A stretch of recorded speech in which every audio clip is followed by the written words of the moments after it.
If you have been following along on my 2024 Declutter Your Whole House Challenge, then you know that it's time to get into another area of the house. I've kind of built my way up to this one, and depending on the size of your pantry, this might be a bigger project. So let's couple this with something really simple like the living room. But this month, you're gonna focus on the pantry specifically and the living room. Nothing is more inspiring to me than a good before and after transformation. So let's go back and look at some footage of my old pantry. Here is what my pantry looked like before. As you can see, there is absolutely no order, and I was originally really proud of myself for using dollar store bins to organize. And although there's nothing wrong with that, the bins just weren't a great shape for what I was looking for. So I'm excited to show you how I completely transformed it into something I love. I want you to really see how deep this goes. Like, it's down deep. Everywhere you look, there's things that don't belong, things we don't use, things that are taking up space and time. Oh my gosh. I mean, it's like, it's okay. It's all right. This is not about beating yourself up and feeling bad about where you are right now. It's just about moving forward. Let's go ahead and start. Let's go one shelf at a time. Let's do that. Let's clear the floor first. I'm going to work from the bottom up. I'm going to leave the decor for just a minute because I don't think I'm going to have time for that today. If this takes me a whole week, so be it. We're going to get this done. And it doesn't matter if it's got to be just like 10 minutes at a time. So here we are now. I am talking to you present day. That was a voiceover that I had done a few years ago. But the thing is I told myself when I went into this project, even if it's just 10 minutes at a time, I'm going to get this thing done. What I actually ended up doing is spending 8 hours working on this project, which was incredible because I was able to see that mind-blowing transformation like right in front of me from one day to the next, which was incredibly motivating. However, I did too many of these projects at once and ended up burning myself out really badly. So I suggest pacing yourself on this one if you have a lot of work to do in your pantry. If this is like the only big project that you need to do in your house, then have at it. I say spend the day, spend 8 hours, whatever you want to do, and just bust it out if you have the motivation and the energy and the time. But if it's like your entire house feels overwhelming, then pace yourself. You have all the time to get this done. This is a whole year transformation. This is going to take a while, so don't stress out if you have a long ways to go.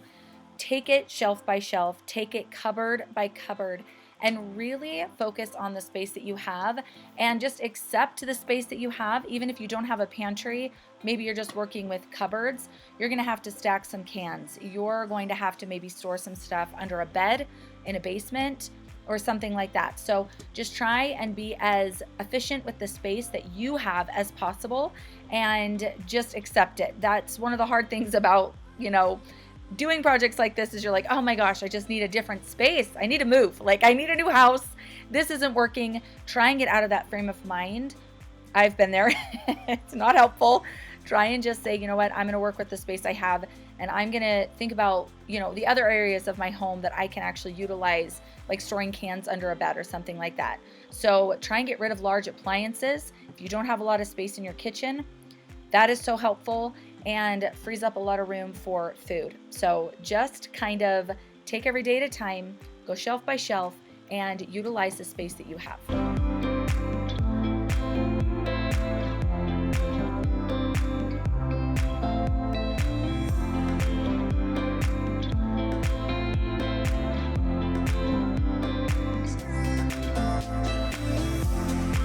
These bins worked out perfectly. I like how deep they are, and you can just fill them up so high without seeing the food like come out the top.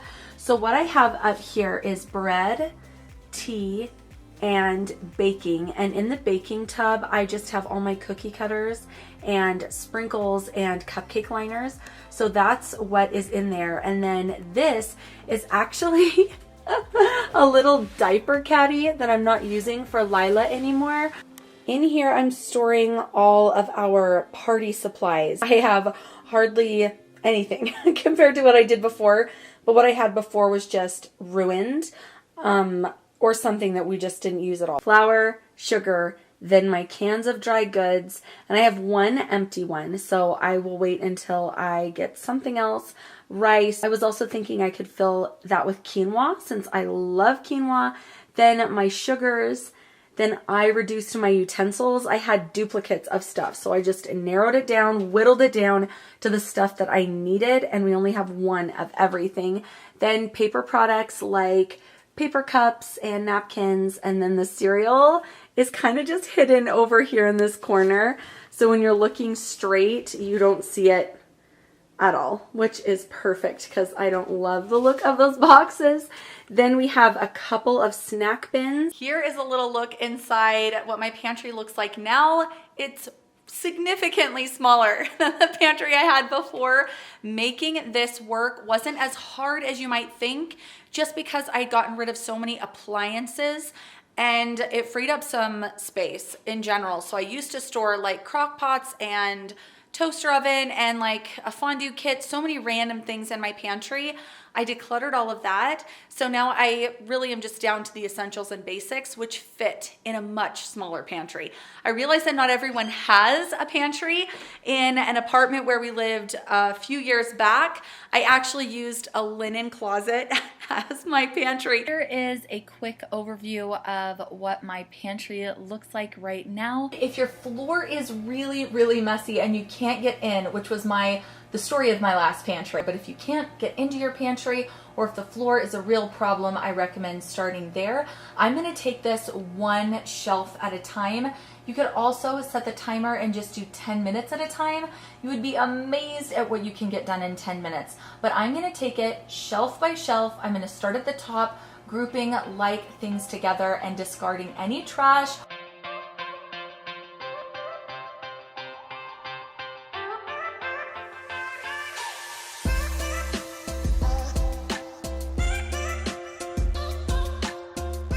There are actually a couple of reasons why I really like decluttering with a box or a large bin. I will give you one reason now, and that is just that I really like having things contained.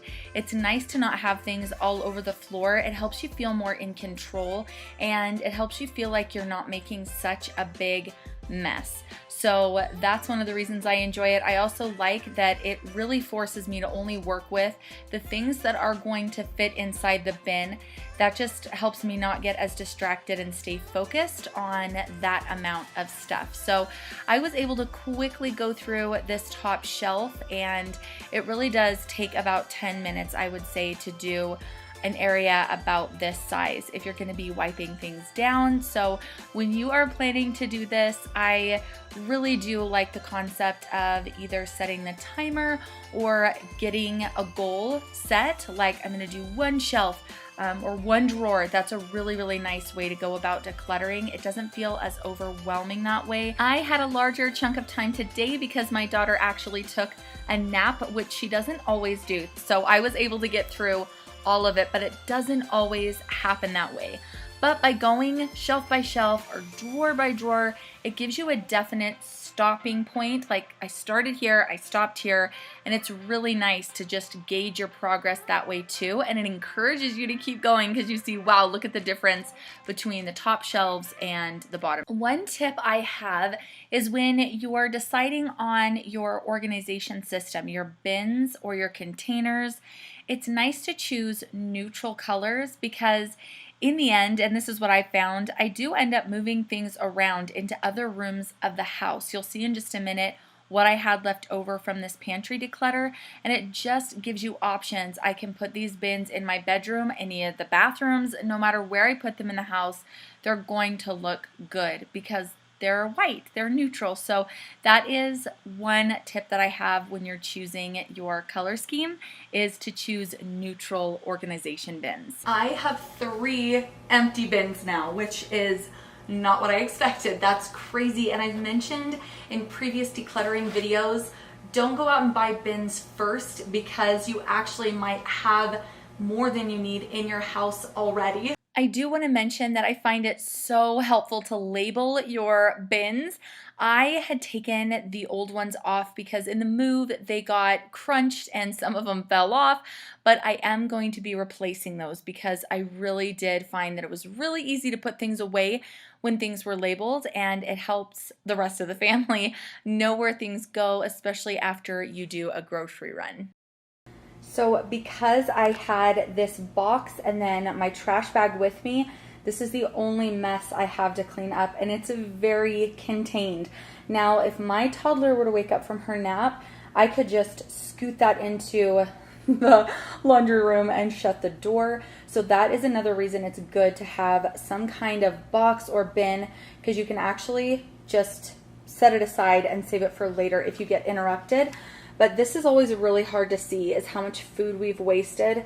And so I recommend going through your pantry every single month, just because it keeps you accountable to the food that you have. It helps you from letting things expire because you're looking at those expiration dates every 4 weeks.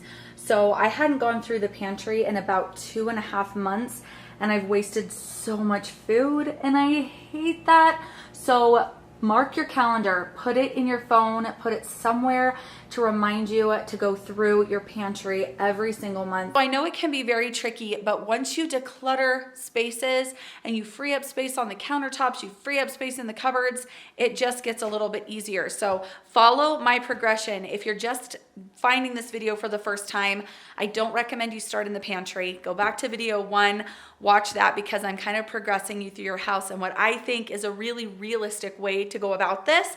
So let's talk for a minute about the living room. I think you can really start thinking about getting rid of actual furniture pieces, especially if it's mostly just flat surfaces that are accumulating clutter. Another good category to go through in your living room is media. So CDs, cords, controllers, stuff like that. And then I love taking challenges, doing little experiments. So maybe experimenting with less throw pillows or less blankets, or taking a couple things off of a shelf, or taking down an entire shelf altogether would be a really, really good challenge to take in your living room. I would love to give you motivation and encouragement. So let's chat in the comments. What are you kind of hung up on? What's frustrating you at the moment? I would love to help if I can. Thank you so much for being here, and I'll see you soon.